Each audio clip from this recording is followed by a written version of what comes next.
This is TechCrunch.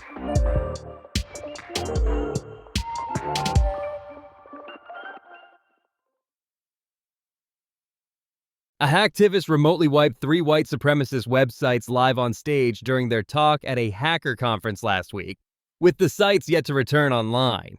The pseudonymous hacker, who goes by Martha Root, dressed as Pink Ranger from the Power Rangers, deleted the servers of White Date, White Child, and White Deal in real time at the end of a talk at the annual Chaos Communication Congress in Hamburg, Germany. Root gave the talk alongside journalists Eva Hoffman and Christian Fuchs, who wrote an article about the hacked sites for the German weekly paper Die Zeit in October. As of this writing, White Date, which Hoffman described as a Tinder for Nazis, White Child, a site that claimed to match white supremacist sperm and egg donors, and White Deal, a sort of TaskRabbit-esque labor marketplace for racists, are all offline. The administrator of the 3 websites confirmed the hack on their social media accounts, writing on X Sunday, "They publicly deleted all my websites while the audience rejoiced. This is cyber terrorism." They vowed repercussions. The administrator also claimed that Root deleted their X account before it was restored. Root also published the data allegedly scraped from White Date online. The hacker said that they scraped White Date's public data and found poor cybersecurity hygiene that would make even your grandma's AOL account blush. Root said that users' images included precise geolocation metadata that practically hands out home addresses with a side of awkward selfies. Imagine calling yourselves the master race, but forgetting to secure your own website. Maybe try mastering to host WordPress before world domination. The leaked data includes users' profiles with name, pictures, description, age, location, gender, language, race, and other personal information that users uploaded. Root wrote on the site that, for now, there are no emails, passwords, or private conversations. According to the leaked data, White Data had more than 6,500 users, of which 86% men and 14% women.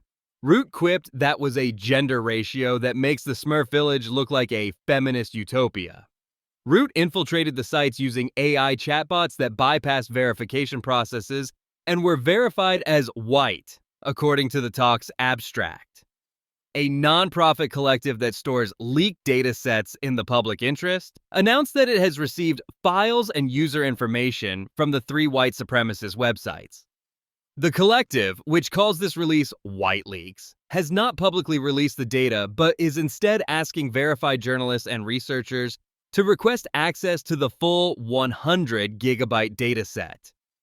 The administrator of the 3 websites did not immediately respond to TechCrunch's request for comment sent to an email address shown during the conference talk. TechCrunch also sent an email to an address that appears on the public domain records of 2 of the 3 websites. The person behind that address also did not immediately respond to our email. Root, Hoffman, and Fuchs claim to have identified the real identity of the website's administrator as a woman from Germany. TechCrunch could not independently confirm the identity of the administrator. 3 offshore wind developers are suing the Trump administration after the Department of the Interior halted 5 projects worth a total of $25 billion on December 22nd. If completed, the projects would generate a total of 6 gigawatts of electricity. 2 lawsuits were filed Thursday and Friday last week by Ørsted and Equinor, which are developing the 704-megawatt Revolution Wind and the 2-gigawatt Empire Wind, respectively. Another was filed on December 23rd by Dominion Energy, which is building a 2.6-gigawatt farm off the coast of Virginia. Revolution Wind is nearly 90% complete, while Empire Wind and Coastal Virginia Offshore Wind are each about 60% complete. Dominion said it was losing $5 million per day as a result of the halt. Avangrid, which is developing Vineyard Wind 1, has not filed a lawsuit yet. Nearly half that project is currently operational. The Department of the Interior cited national security concerns in its decision to stop construction on the projects. Though it didn't mention specifics, the Trump administration may have been referencing the challenges wind turbines present to radar operations.